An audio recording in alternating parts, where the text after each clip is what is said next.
নিরীহ সংখ্যালঘু জনগোষ্ঠীর সামাজিক নিরাপত্তা নিশ্চিত করতে এবং আইন নিজের হাতে তুলে না নিতে জনগণের প্রতি আহ্বান জানিয়েছেন উপদেষ্টা মাহফুজ আলম ও বৈষম্য বিরোধী ছাত্র আন্দোলনের আহ্বায়ক হাসনাত আব্দুল্লাহ।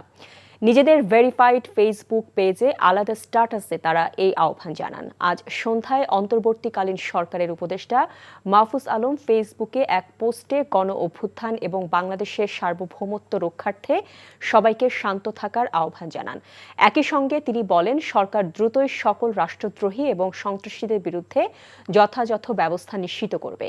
নিরীহ সংখ্যালঘু জনগোষ্ঠীর সামাজিক নিরাপত্তা নিশ্চিত করার আহ্বান মাহফুজ আলমের।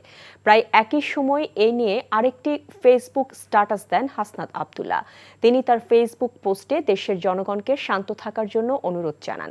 নিজেরা আইন হাতে তুলে নিয়ে অস্থিতিশীল পরিবেশ সৃষ্টি না করার আহ্বান জানান তিনি।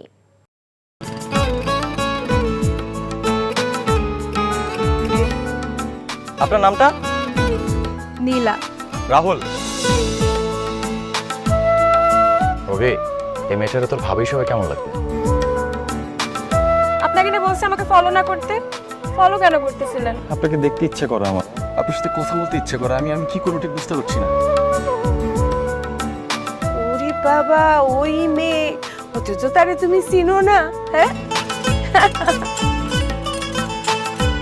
কি মায়ায় তাকাও তুমি, একটু দেখে চোখের খেয়াল, তোমায় দেখার তৃষ্ণা ভীষণ। ভালোবাসায় বুঝি দেনা পাওনা থাকে?